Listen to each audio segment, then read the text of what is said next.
پاکستان اور یہ جو باتیں میں 10 بیان کر رہا ہوں یہ ضروری نہیں کہ ایک دم ساری ہو جائیں یا ایک دم ڈیمانڈ کے طور پر آ جائیں، لیکن یہ کہ اس رخ پر چلیں گے تو یہ ساری ڈیمانڈ رفتہ رفتہ رفتہ رفتہ وہ کرتے جائیں گے، ہم پوری کریں گے۔ یہ ایک راستہ ہے، یا چنا کن یا چنی۔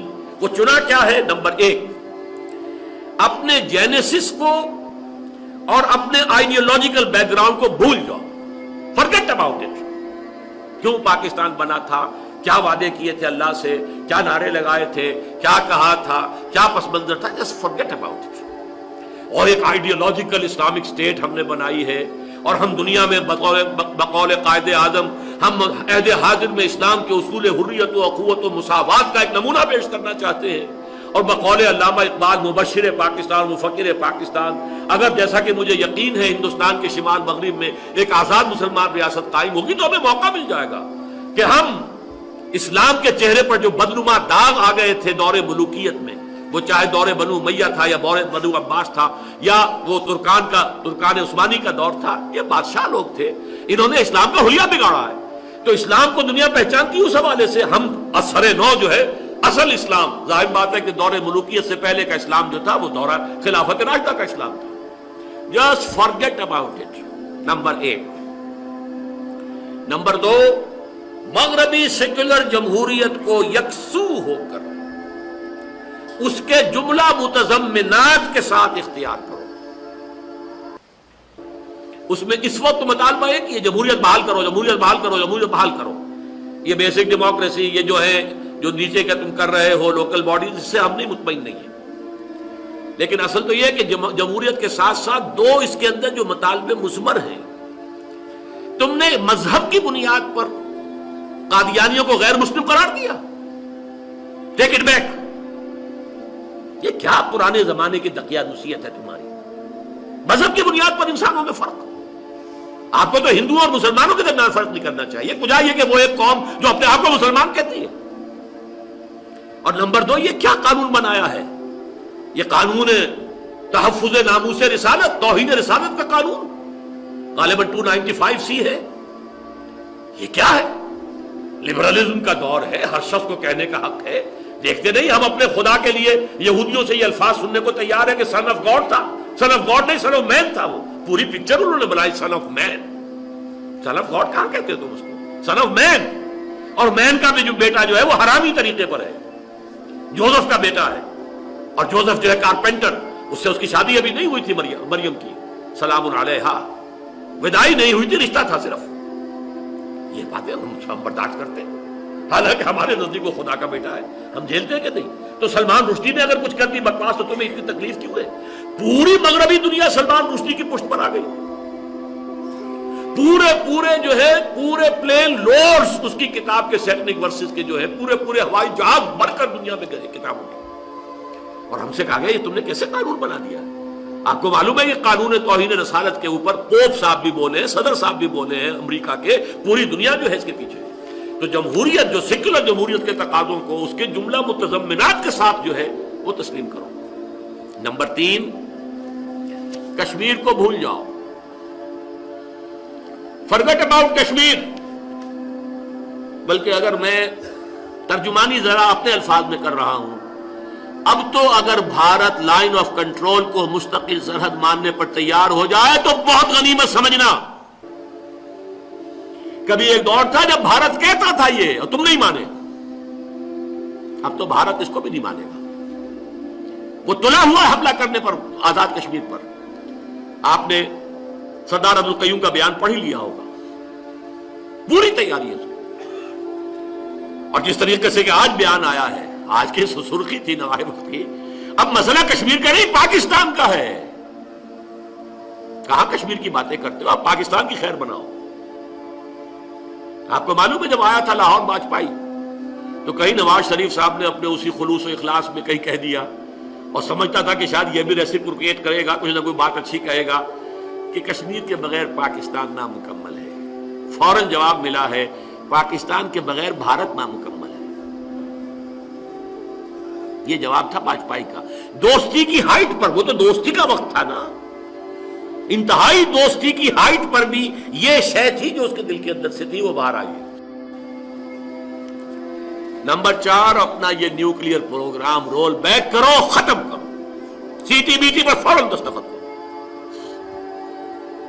کہاں تمہارے دماغ میں خناس آیا ہے؟ تم نیوکلیئر پاور بننا چاہتے ہو؟ کھانے کو تمہارے پاس دانے نہیں ہے، معیشت کا تمہارا دیوالا نکل چکا ہے۔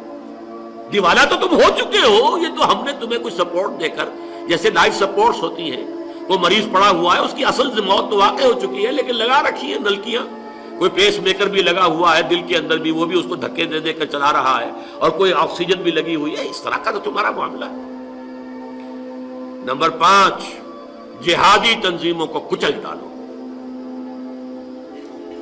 ہماری ابھی تک کی جو حکومت ہے اس نے ذرا ڈٹ کر باتیں کی تھیں، ٹھیک کہہ رہا ہوں، اب کیا کریں گے یہ تو دیکھا جائے گا، ٹو بی سین، کہ یہ تو خود تم نے پیدا کی ہے، تم نے افغان جہاد کے اندر یہ جہادی تحریکیں برپا کی ہے، تو ان کو تم نے دودھ پلا کے جو ہے اس کو پروان چڑھایا، لیکن یہ اب کیا ہوگا یہ میں کچھ نہیں کہہ سکتا، کہنا چاہتا نہیں، اس لیے کہ ہم نے یہ طے کیا ہوا ہے اور کمٹمنٹ دی ہوئی ہے کہ ہم اپنے اجتماعات میں کوئی سیاسی بات نہیں کریں گے، وقتی سیاست ہے اس پر بحث نہیں کریں گے۔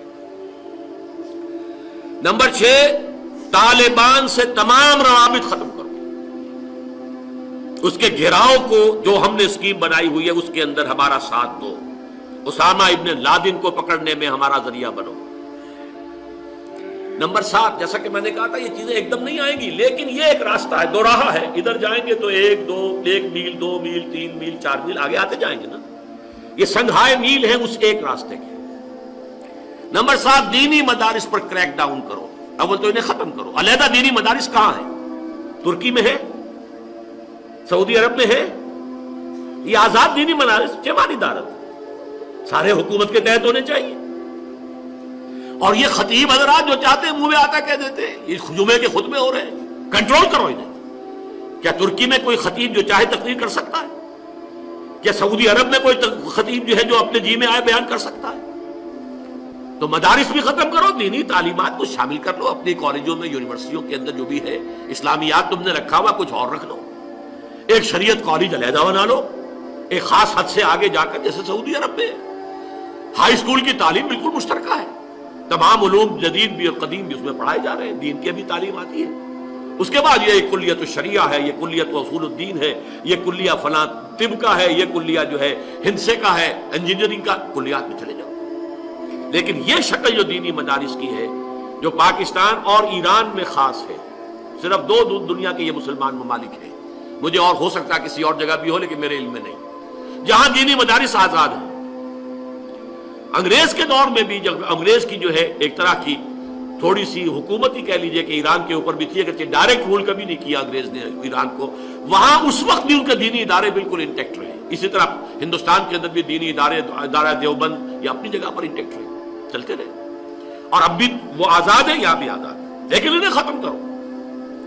Number 8 world bank, IMF، WTO world trade organisation اور اس کا ایک ذیلی اور ادارہ ٹرپس، ان کے تمام تقاضوں کو پورا کرو، ان کے تمام مطالبات کو پورا کرو، اپنے عوام کا خون نچوڑو، انہیں اور کولو کے اندر جو ہے پیلو انہیں، اور خون نکال کر ان شائی لاکس کو جو ان کا پاؤنڈ آف فلیش ہے وہ فراہم کرو۔